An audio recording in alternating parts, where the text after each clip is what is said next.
How y'all doing? First off, I gotta give it to Captain Vapid. This song, he sits on all his hip hop beats. I don't know why.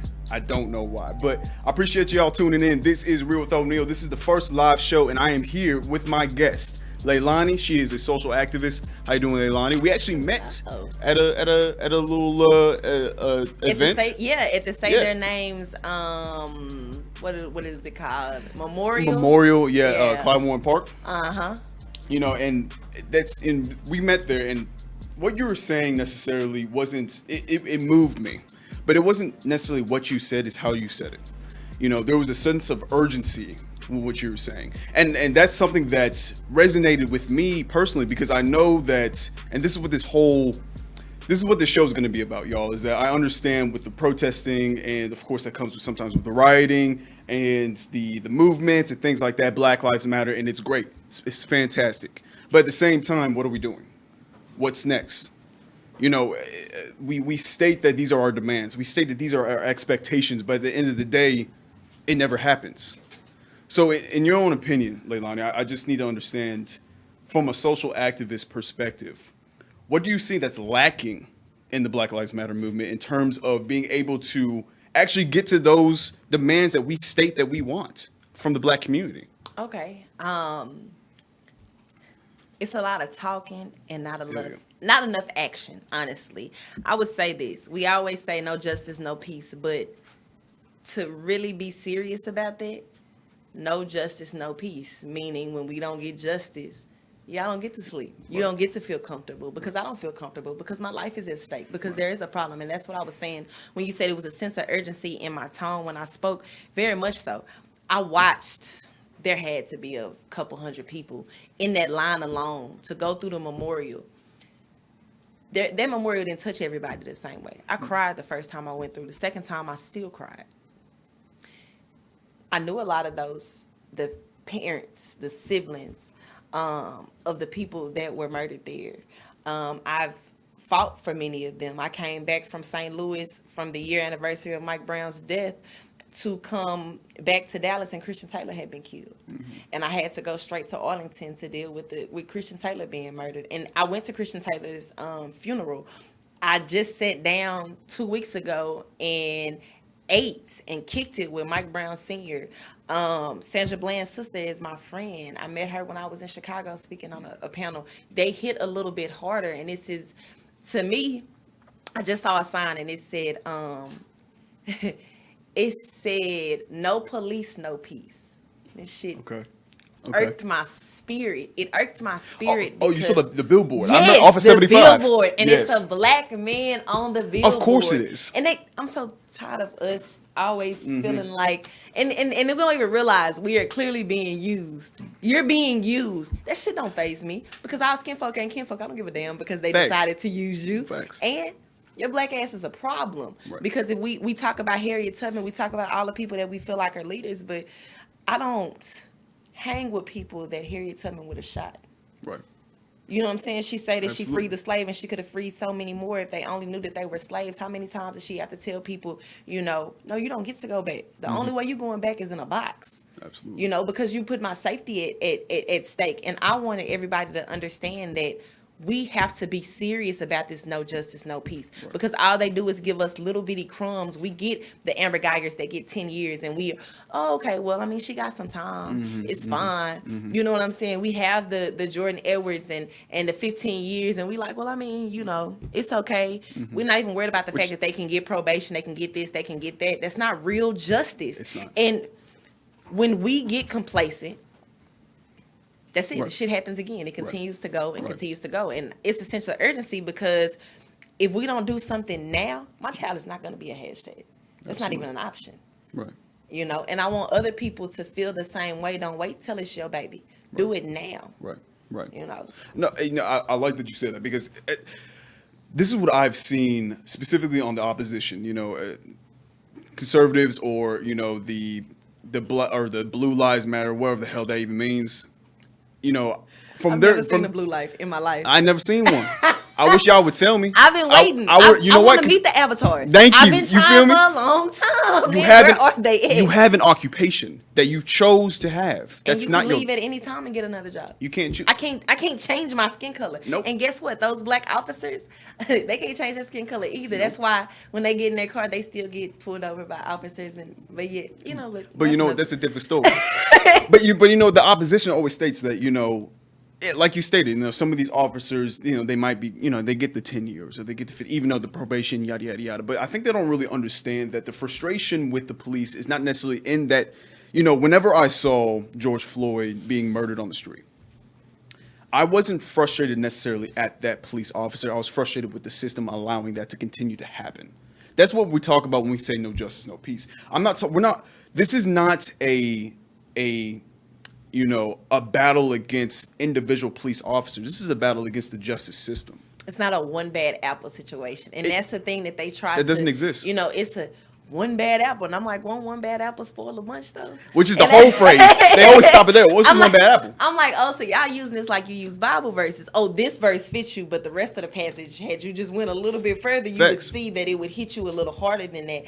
And a lot of times, I've realized that good officers usually lose their jobs. Good officers lose their jobs, yes, or they are banned or blackballed, however that goes, because good officers stand up. They tell their partner, no, that shit is wrong. No, you're not going to do that. They snap on them. They getting on them. We don't see a lot of good officers because they're no longer on the force. Exactly. Because it's the good old boy system. It's that, you know, if I do something, I'm your brother, I'm your sister, so you stand by me in my wrongness. And to be quite honest, I don't want anybody that's supposed to uphold the justice system to be above the justice system. So why the fuck am I supposed to abide by the laws if you're not going to abide by the laws? And to be honest, laws say that we should be able to arrest them, that we pay them, that we should be able to, they're public service. that we should be able to take action. And my thing is, y'all keep acting like we don't pay y'all bills. Right. And my thing is, I've never in my life been able to walk into a job and slap the shit out of my boss. I've never been able to cuss my boss. I've never been able to do none of that shit. Yet, I'm the reason you get a check and you get to do whatever you want to me. How the fuck does that work? How is that acceptable? It's, you know, I feel as if they don't want to say what's really going on, essentially. You know, in terms of the policing and really what we're talking about, and I really want to get into, it's the unions, it's police unions and things like that, and that's kind of where people don't really understand why you don't see the good apples, quote unquote, stay in the force. Is because that they're protecting the benefits of the police unions. If there's, you know, a rampant amount of misconduct going on within a department, then they're going to lose their money. Let's speak about unions. Police unions. Yes. There are unions inside of there. It's a plural. Mm-hmm. In the one police department, you have the Dallas Police Association, but then you have the Black Dallas Police Association. Then you have the Hispanic Dallas Police Association. Oh yes. Okay. And why is so many if we all here together? Why is it so many? Why is race a thing even within the police department? Right. And to be honest, since we talking about, you know, police unions and shit like that, fire Mike Mata. Mike Mata gotta go. Mike Mata needs to go. His vice president needs to go. Why? Because Mike Mata hid evidence for the Botham Jean case. Mike Mata ain't shit. Mike Mata is the reason that every time we do get a police chief, our police chief is backed into corners because Mike Mata comes out and feels like, you know, he is the chief or he is that person. And to be honest, a lot of this shit can change if we dismantle these unions that are not for the people. They are for themselves. And my thing is, a soldier does not go to war thinking about themselves. They think about their country, correct? Right. So if your job is to protect and serve, which some of these police cars, if I'm not mistaken, they kind of taking protect and serve off of them. Yeah. I've noticed that. Yeah. But your job is to protect and serve, meaning you are supposed to lay your life on the line for my life because you are protecting me, not fearing me for just being who I am and standing here, or not covering up evidence, because if your officers are right, then guess what? The justice system that you are so that you stand behind so strong, adamant about, you know, will come through for you, correct? So why are you hiding evidence? Why are you lying? Why are you allowing someone to keep their phone when they're not supposed to keep their phone? Why the 72-hour rule doesn't even exist anymore, but why are officers still given extra time to make their statements? Because if I was hit by a police car in 2015, I was in a hospital with a neck brace on. The officer told me to my face, he said, "Miss Russell, I know that you can't speak and tell me what happened, but if you could write it down." So this can I breathe for a second? Can I get out of this brace? Can my jaw stop being locked? Can I get myself together? You want me to write out my statement, but yet the officer used to have 72 hours, and they still be trying to, go through that. It was something else that you said, and I wanted to tap on real fast. The police, we are fighting against a system that was never meant to protect us. Thank you. We don't have the complexion for protection. We were never meant to be the ones for them to stand up for. We were the ones for them to capture. Let's talk about the fact that they started as slave catchers, and the fact that there has not been much structure to the police department to change the underlying problems of it. You know what I'm saying? They had a faulty foundation and they just kept building a house on top of it. Now we got a 24-story building on a faulty foundation. You got to knock that shit down and rebuild it. Absolutely. Or get rid of it. Absolutely. Altogether, to be quite honest with you. And I understand that, when you hear defund, people are thinking, oh, were you trying to take away the police? But honestly, y'all are not equipped to do a lot of things. You're not equipped to work with the mentally ill. You're not equipped to understand that I talk with my hands, but that doesn't mean that I'm being aggressive. You're not equipped to understand that I just had a wreck and my only transportation to and from work until my child, etc., is gone. And I'm crying and I'm hurt and I'm angry and I can't speak to you a certain way, but you want me to calm down. Right. They don't take the proper... they don't get the proper teachings. They have less time in the academy. We don't get the benefit of the doubt. And I love that you brought that up with the defunding the police. And I really want people to understand when I specifically, I know for myself personally, when I say defund the police, just like you were saying, it's not necessarily that we are trying to take away from money from the police department to abolish the police. And even though it depends. It is an option. It is an option. However, I like what you said because I truly believe, like you stated, that there's certain social things that happen with the community with mental health. If there's domestic problems, things like that, that can be solved through a social worker. That can be solved through, a psychologist or things like that. Someone to come in and they state that doesn't work. I worked at a mental health clinic. Listen, our social workers have training specifically to deal, and they like, oh no, like people are crazy. I'm like, bro, in a mental ward or not even a mental ward, but how do you think they keep it together? How do you think they keep it together without weapons? None. No weapons. My buddy was telling me when I was at the clinic, he was one of those that, if they would call him in just in case, I forgot what type of like code red, whatever. He was working at an inpatient office or a hospital, and someone was having a manic attack. The person had PTSD. The person had, I think they were like schizophrenic and things like that. Big person, very violent. They were easily. I mean, I can't say easily, but they were able to get this person down, restrain them, calm them down, and then started to be able to have a dialogue with this person. This person was manic. This person was a threat to everybody in the room, but they were able to do so. But you're telling me that a person that's supposedly trained, that had 3 or 4 officers with them, that have weapons on them, that have non-lethal weapons on them, can't subdue an assailant that's unarmed?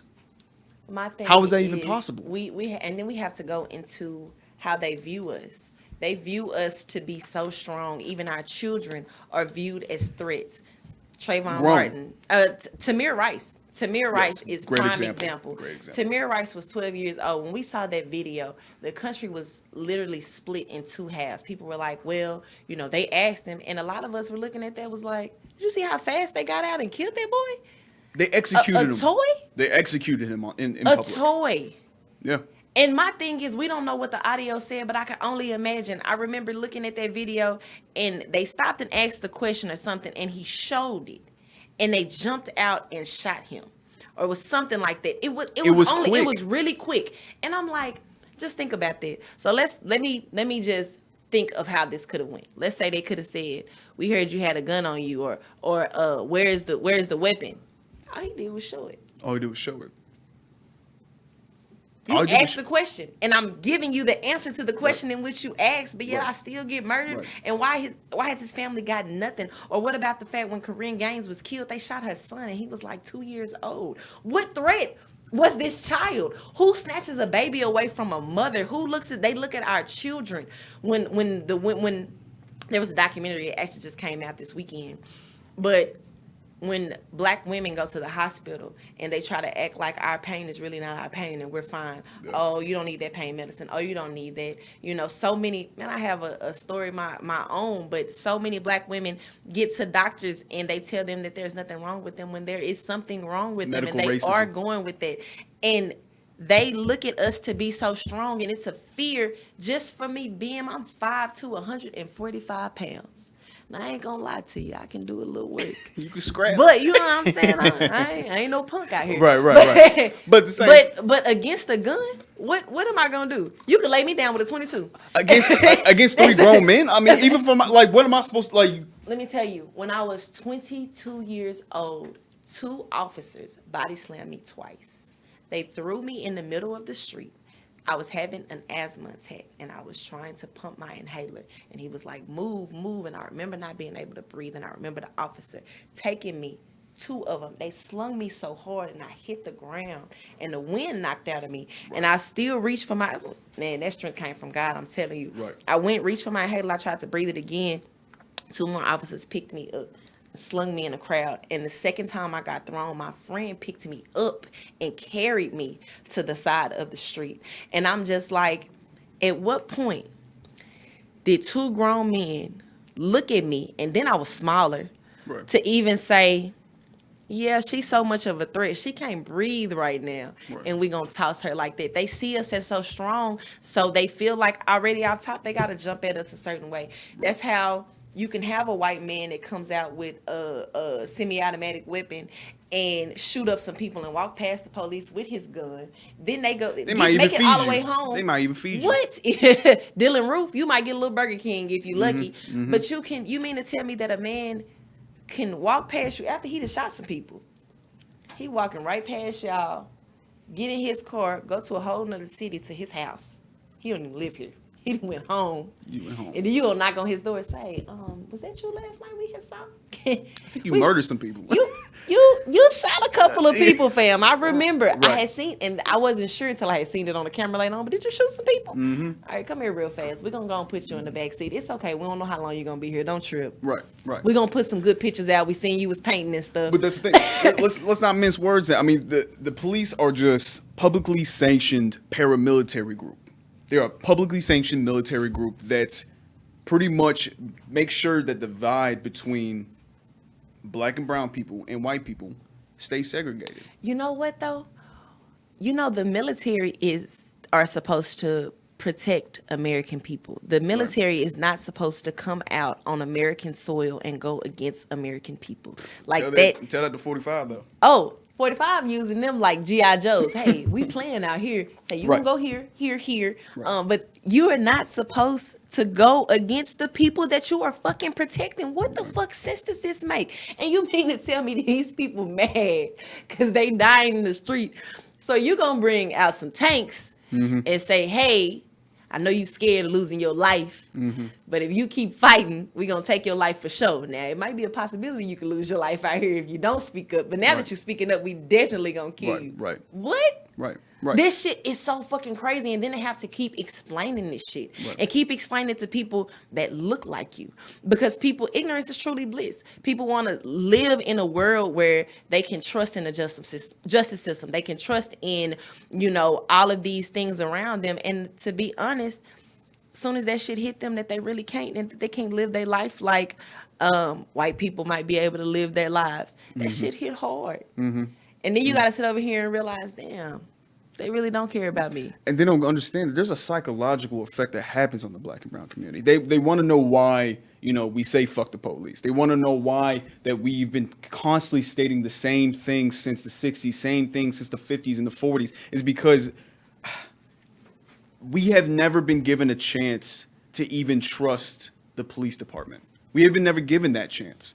Every single time that we ever try to, establish something of our own, whenever we march, whenever we protest, every single time the police come and prove to us who exactly they are. Every single time. But then we're not consistent enough.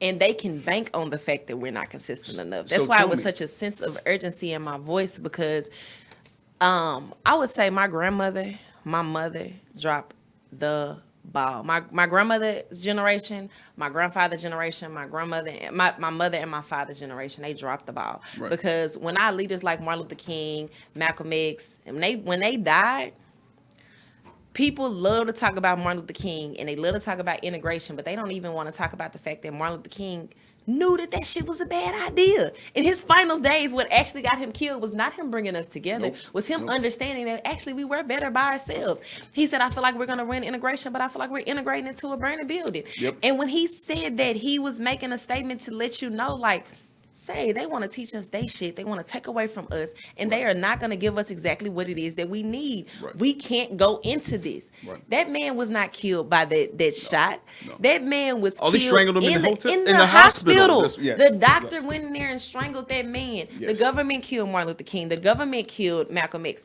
They even showed us in the movie that he was shot head on. It was 3 men in front of him that shot him, but the shot that actually killed Malcolm X came from a sniper above and hit that man. That ain't come from them dudes that was standing right there in front of him. They use our dumbass beefs and the shit that we go through because we don't keep our stuff hidden. We want to post on Facebook every time we mad at each other. Every time something go wrong, we don't want to have the organizations come together. We want to be petty. So the enemy already know all I got to do is give this person a little bit more shine. You're going to have a problem with it. Eventually, y'all going to beef, and we can come in and let you guys just tear each other apart. We can let you go ahead. And so those generations, they didn't listen.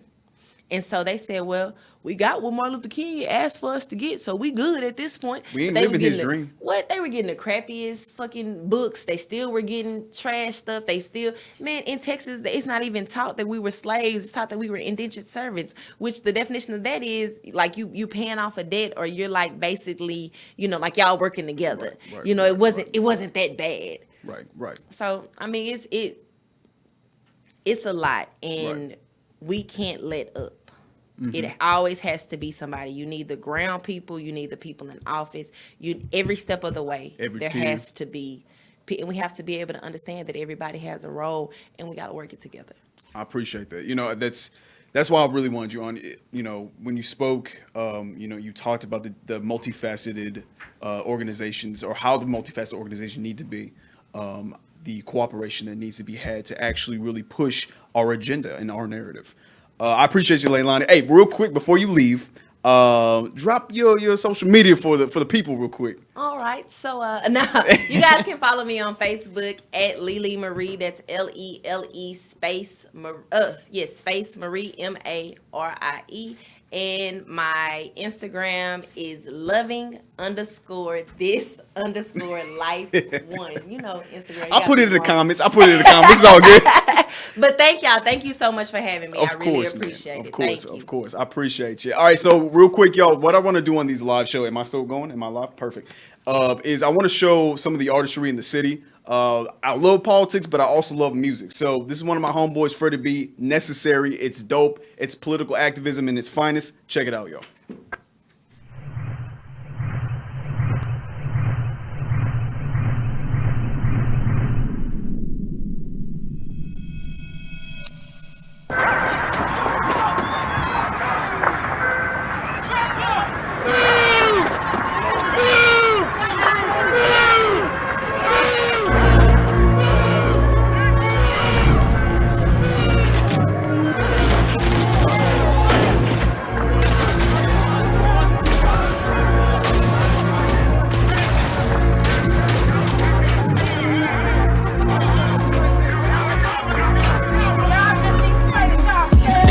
Outside looking very scary.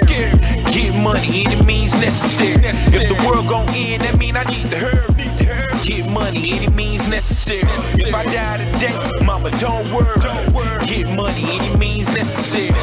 Get money, any means necessary. Get money, any means necessary. If Trump re-elected, then it's all low. Somebody call Singler, they mean it's roll low. I'm high as a kite, y'all probably down so. I'm here to earn the stripes, Pac died oh. 12 gun salute to all the fallen souls. Wish y'all meet again when it's all low. But until then, I'm stacking for the family. Just in case the devil put a hex on me, I'm ready, G. Goal is $1 billion before Judgment Day. So we murder, steal, whatever it takes. You get popped like a pill, trying to eat off my plate. Niggas play like they your partner, but they really be snakes. So if it ain't money calling, I don't go. They say I got it all, shit, I want more. Either play basketball or sell dope. The only options they gave me, I want more. It's a war outside, looking very scary. Get money, any means necessary. If the world gon' end, that mean I need to hurry. Get money, any means necessary. If I die today, mama, don't worry. Get money, any means necessary. Get money, any means necessary. Get money, any means necessary. They say money is the root of all evil, but money take care of me and my people. Cause where I come from, niggas is barely eating. Then they wonder why we running around like heathens. Money is the only real motivation. That's why my Billy stand behind me like a congregation. We got gun lines like the immigration. I'm all about my Billies, no procrastination. Never scared, just prepared for whatever, boy. You can lose your head around my city, boy. I can show you the definition of pulling cars. Death penalty, how we punish boys. Ever since 18, I've been about cream. So when I say get money, it's by any means. Forever living young to my last dream. I swear to God, I put that shit on everything. It's a war outside, looking very scary. Get money, any means necessary. If the world gon' end, that mean I need to hurry. Get money, any means necessary. If I die today, mama, don't worry. Get money, any means necessary. Get money, any means necessary. Get money, any means necessary. They looking for it. It's just sad. It's sad. We Americans too.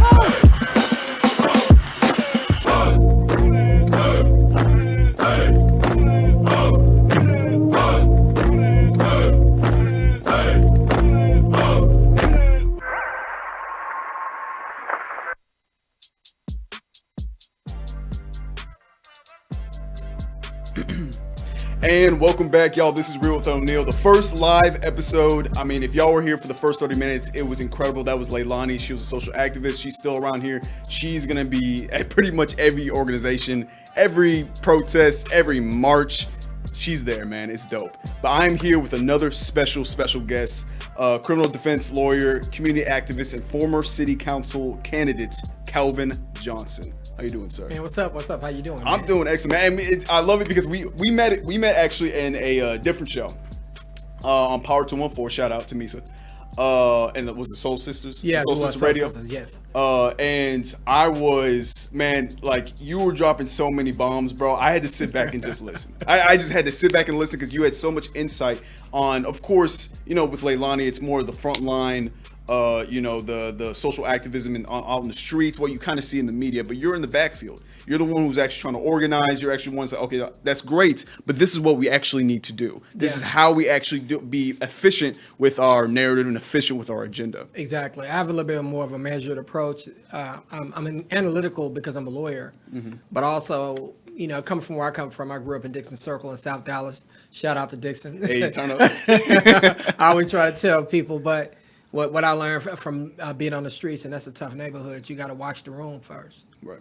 Some people go out and they talk and they don't pay attention. You got to understand what you're dealing with. You got to understand the background of what you're dealing with, what has been done before, the mistakes they made, because you want to come through and do it the right way. Absolutely. If somebody else makes some mistakes, you can learn from those mistakes. You can add in what you need to add in, and you might come up with a solution at that point. Absolutely. So that's just the way I look at things. I'm a little different from most people. Okay. And just from your insight of being, of course, working with the city, and of course you ran for a council position. What needs to be done? And I've always thought about it this way, that of course we have our social activists, leaders of organizations, NAACP, the nonprofits, things like that. But however, what should, in my own opinion, what should Black and brown councilmen and women do to, not only, of course, they have their duty to the city, but also they have a duty to their own community, the Black and brown community. Where does that intertwine? What was your platform in a sense? Well, one of the things that I wanted to do, see, I'm self-sufficient, which means I have my own law office, I have my own law firm. Nobody can buy me. I'm not gonna set my community out because I don't have to. Right. In the past, especially in the District 7 community, we've had people go to jail, people be federally indicted, you know, and people are on the take for building projects in our community. And that's never going to happen to Calvin Johnson because Calvin Johnson don't sell out. Amen. I don't have to sell out. I make my own money. But I think that in the past, we have not selected people that either are self-sufficient, have the attitude and the aptitude to be able to do the job properly. We're not sending our best on the city council. Like myself, I look at it from a standpoint, first of all, you know, basically 20 years in the community before I went to college, highly achieved, law degree, went to the NBA draft for Chris Bosh. I've been in charge of, at one point, the legal department for the largest teachers union in the state of Texas, Alliance AFT. That's so awesome. I've actually ran things. Absolutely. And the high school that I went to is Public Services, Government, and Law.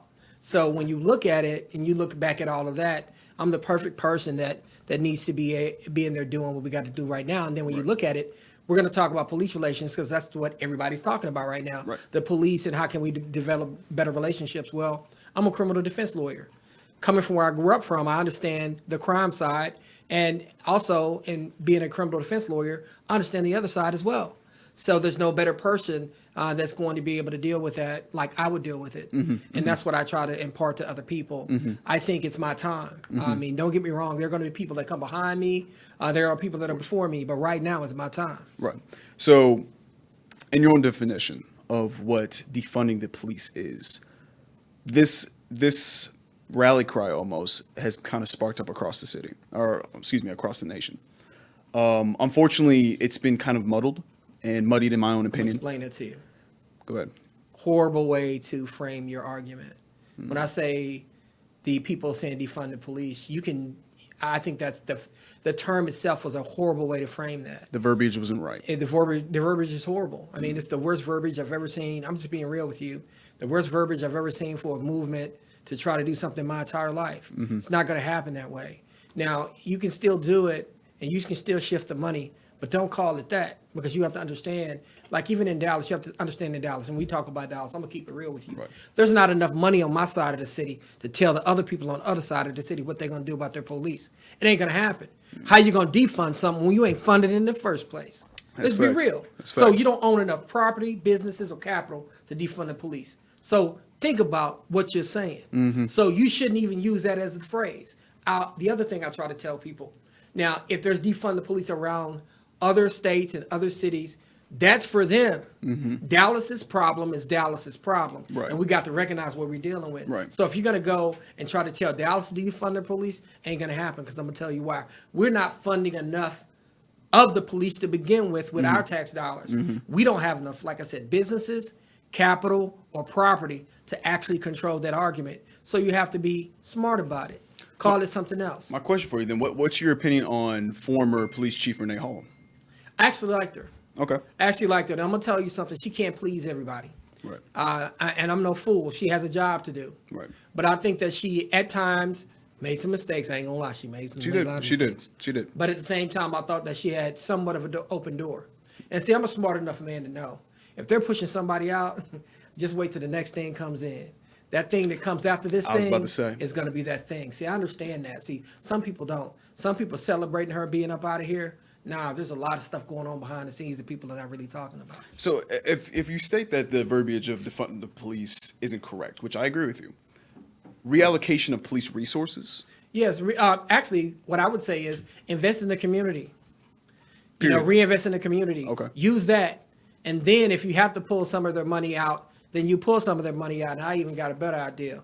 Why don't you take some of the programs and actually roll it into the police department, make some of their people be part of it, and then that way you can share the money. That way you're not actually taking money from them. And that way you can actually get the council members on the north side of the city to roll with you. We got to be smart, man. We're doing this stuff. We're just doing stuff bass backwards. I'm sorry. That's what we're doing. Right. And you have to figure out a way, how am I going to get there? Right.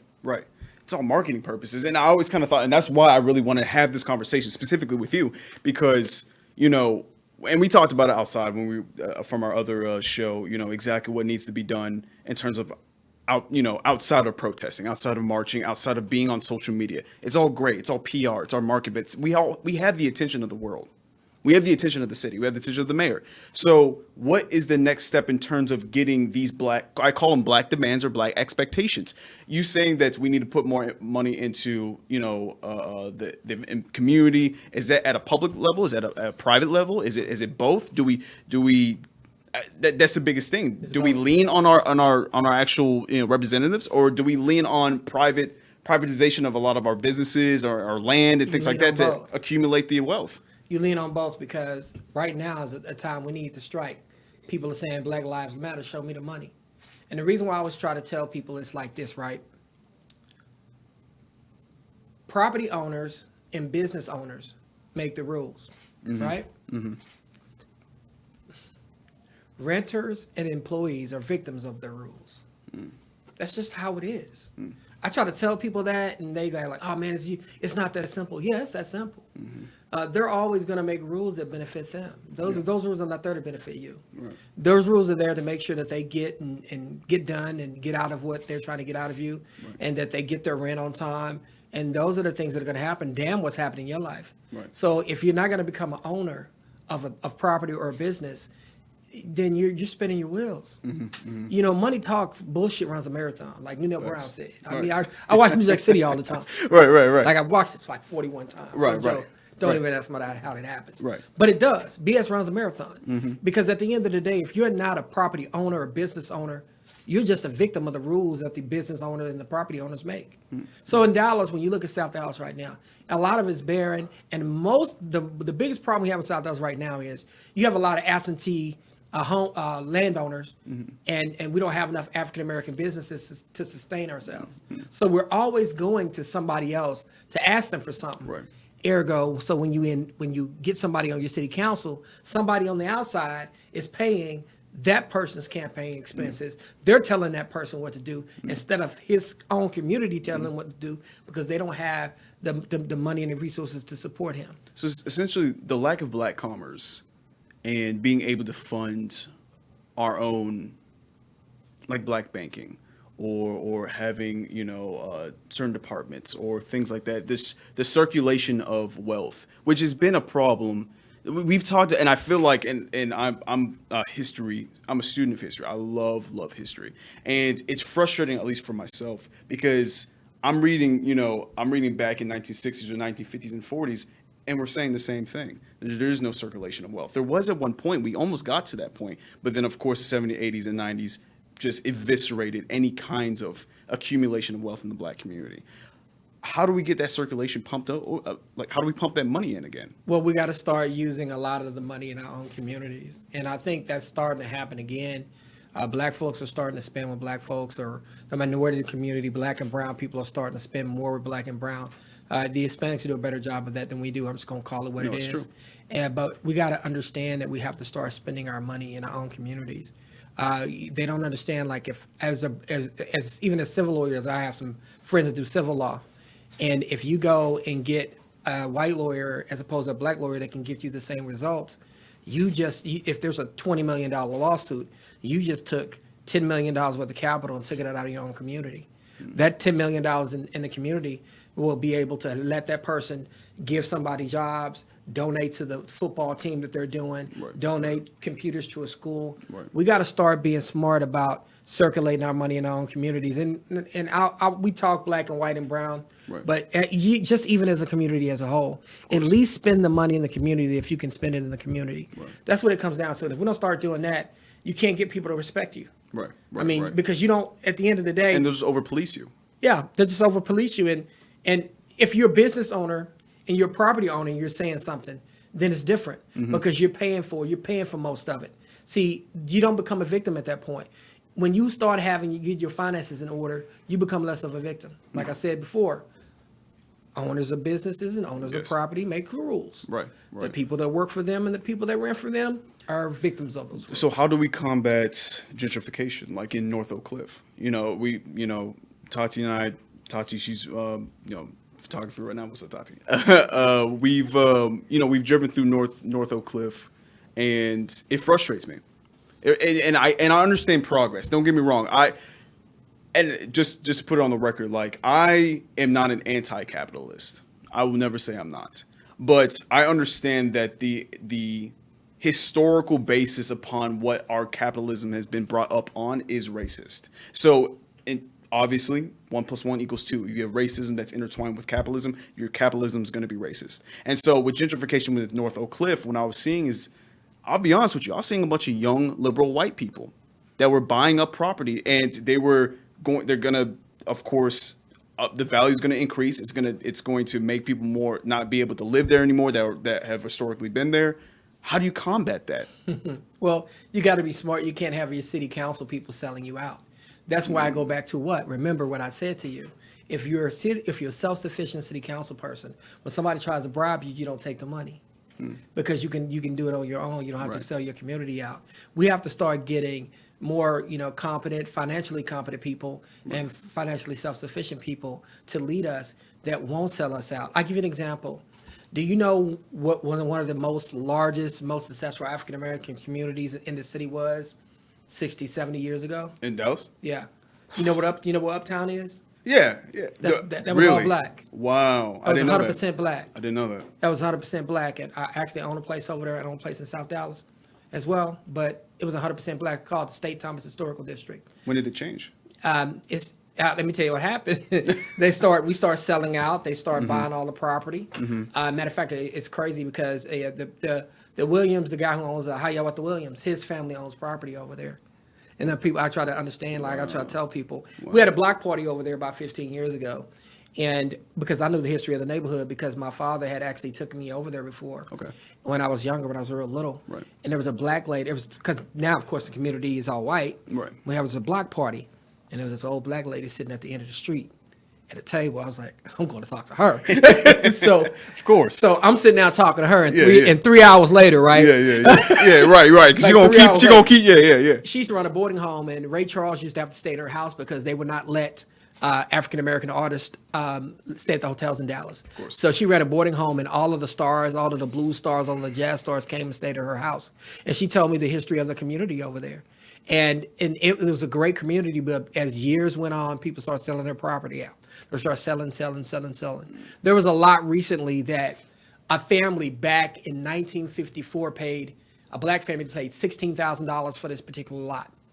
They sold the same small lot 5 years ago for $273,000.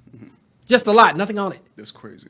And it's just one of those things where people have to truly understand, and that's gentrification. It's just the whole community is like that almost. Now, there's still about 5 or 6 houses over there that people didn't sell and they won't sell. Right. And there's a couple of families over there that will not sell the property because they see they held on and see right.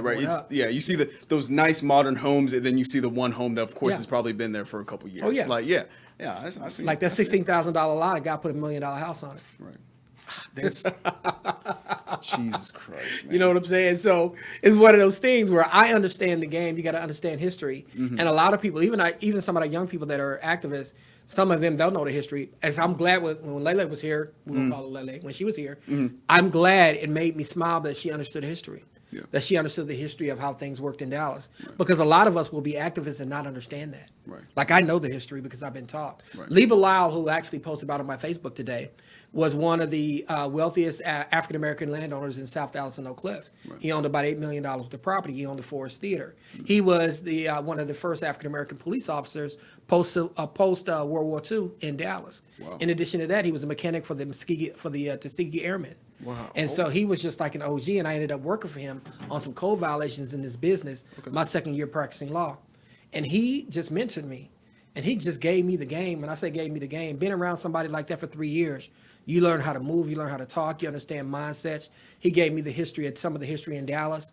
He just set me down. You know, him and Mr. Bedford, who also is one of the OGs in Dallas. And so I was able to learn from those people. So my mindset is a little different from the average person, you know? But I got to get that story out there because a lot of people don't know that I know this stuff. And they don't, and I need to make sure that I get the information out here so that they know this stuff. Right. Because it'll help them understand how to achieve some of the stuff they're trying to achieve. But do you think enough is being done by the middle, upper, and upper class black residents in this city? Let me tell you what happens. See, that's the problem. There is no, I hate to say it, I'm not going to say there's no the ones that live in the city. There's very few that live in the city that will stay in the city. You know what they do? They go live in DeSoto, Duncanville. They go to Cedar Hill. They leave the city. And that's part of the problem. We need a mid to upper class, affluent African-American community here in Dallas to where people don't have to leave the city. If you start doing that, then you'll start seeing some changes. Because see, that's what I was taught. Mr. Reese, who ran Reese's Record Shop, the guy I told you about when we were having this conversation off camera, he would tell me that all the doctors, lawyers, pharmacists, and everybody else, they lived in the community. So they were not going to let people sell dope on the corner. They were not going to let people do this, do that. They were not going to have any of the foolishness, which means they had affluent, successful people living in the community. That way the community doesn't go to crap. But what we do now is most of us will get a little money and we're going to Cedar Hill, we're going to Duncanville, we're going to DeSoto. I made it. I'm out. Yeah. But see, when you move to the suburbs and then you come in and start commenting on what's happening in the city, then that's a problem. I'm not going to ever live outside of Dallas. I'm telling you this right now. I'm not going nowhere. That's awesome. I'm here. That's cool, I'm not man. going nowhere. I'm here. So one way or the other. If it costs more to live here, I'm living here. I'm not going anywhere. I love that, man. You know, and kind of just transitioning off of that.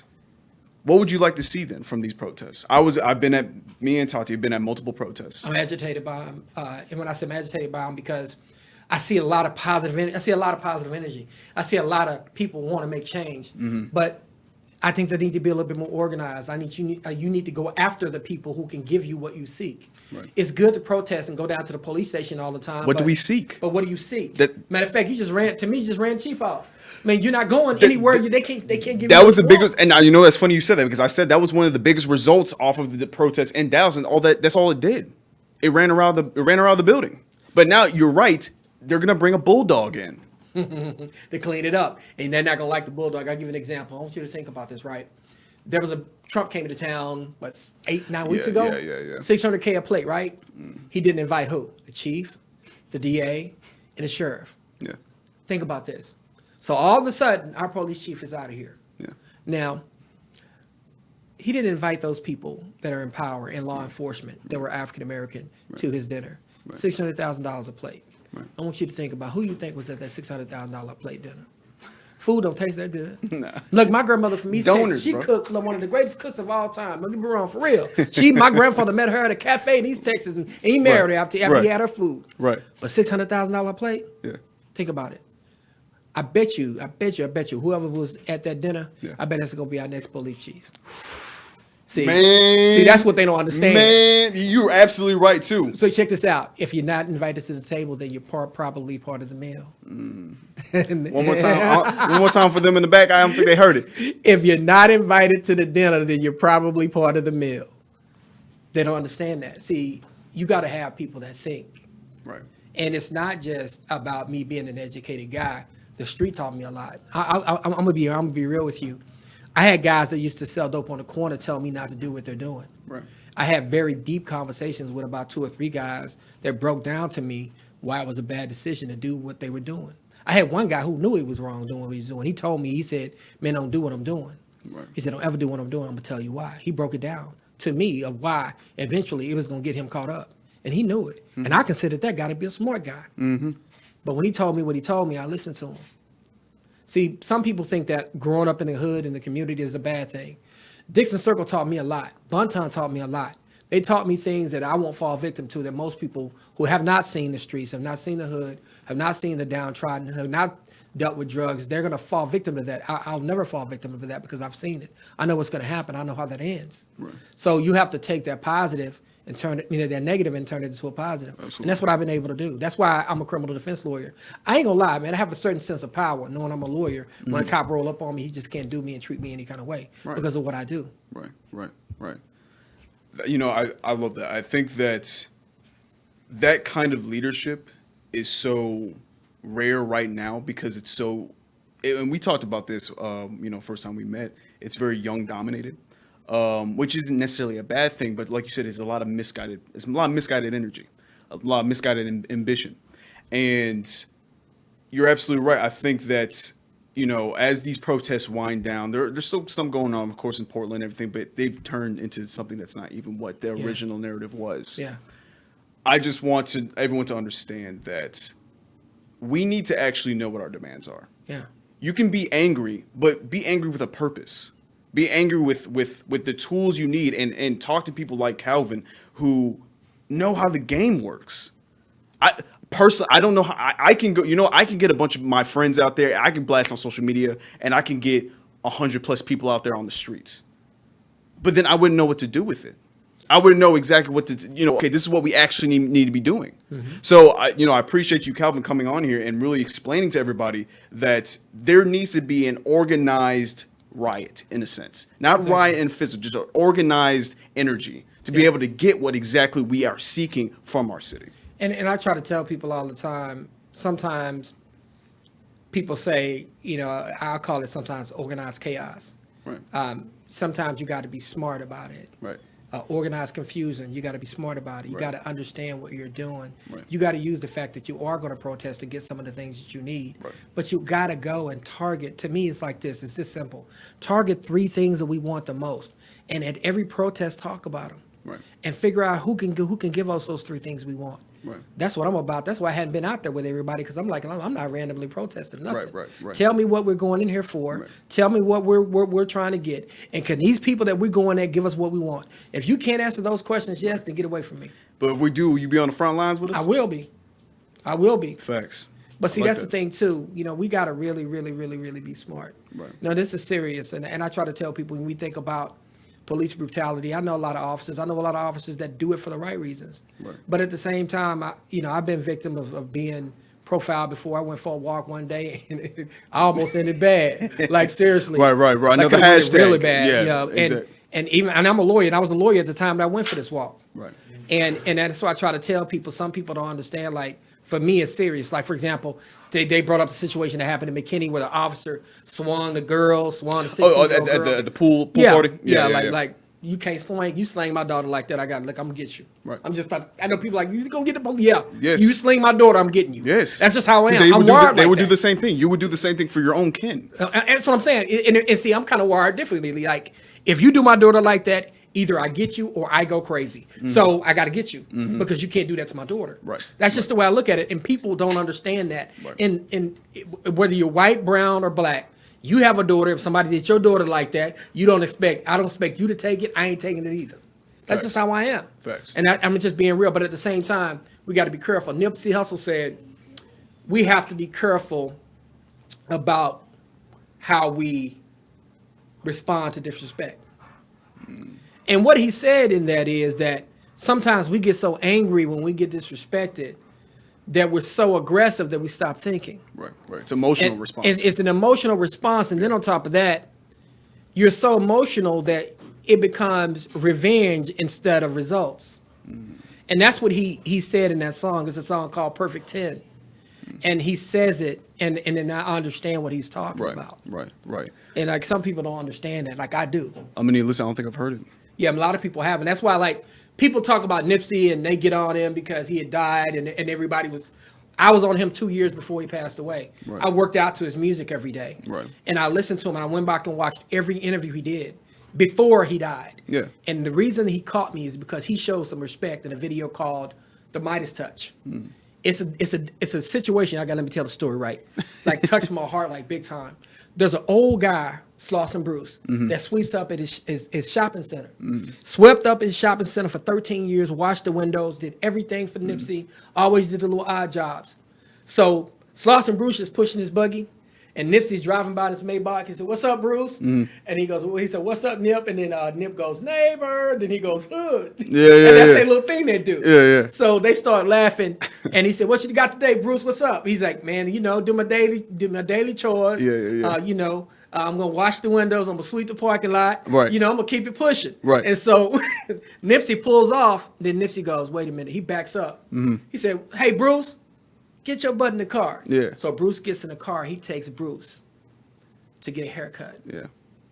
and a shave at the barbershop. Right. Then he takes Bruce to the jewelry store. He gives Bruce a gold watch, a ring, and a gold chain.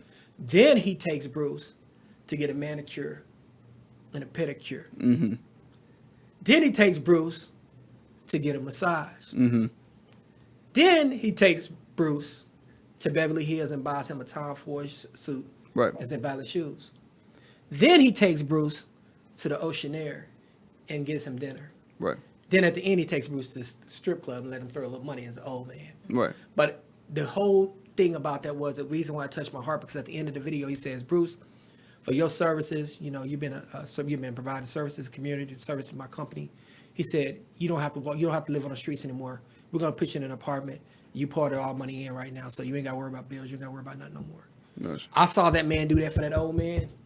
And Nipsey, I was like, Yeah. that dude, Yeah. I got love for that dude. Right. The minute I saw that video 2 years before he passed away, Right. I was like, that's gonna be my guy. Right. I watched him, and then I listened to how he was talking Right. about how the internet was going to be a gold mine. He's like, the internet, in one of his songs, he says, that's how I knew I was different. That's a song called That's How I Knew. And he talks about the internet being a gold mine because he said it's like the gold rush back in California, because now people can have their own platforms. Like you have your own platform. Right. I can have my own platform. Right. We could put our content and our media out there without having to go and get approval from somebody. Absolutely. So those are the kind of things that kind of picked up on my heart. And so Right. that's how my mindset is. And I know I'm talking too long, but No, you're have good, to tell man. you You're that, good. No, I tell you that. Yeah, no, absolutely. And I told you this before. I was like, because I wanted you to get on my show. I'm gonna have you on my show again, more Yes. likely in the future.